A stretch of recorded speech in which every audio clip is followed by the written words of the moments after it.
Welcome to our introduction to creative sampling. Let's dive in. Sampling is the process of taking an existing sound and reusing it in a new composition, whether unchanged or manipulated. Early sampling techniques involved analog mediums such as tape and vinyl. These days, sampling is most commonly done in DAWs, with most DAWs including their own sampling features and plugins. This includes tools to splice, stretch, and transpose the pitch of audio files. Modern software can also be used to create full, virtual instruments out of individual samples.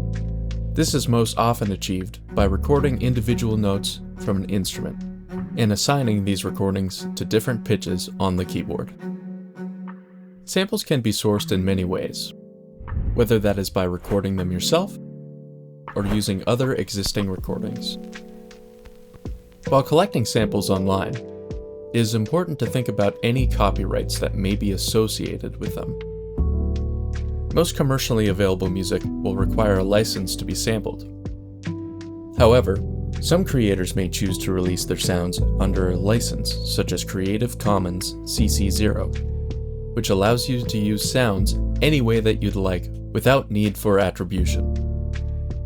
If you are using samples created by others, always check which license they have been released under, as many creators will only allow you to use their samples with attribution, for non-commercial works only, or with explicit permission. In future videos, we'll explore even more ways of creating and manipulating samples to enhance your compositions. Thanks for watching, and happy composing!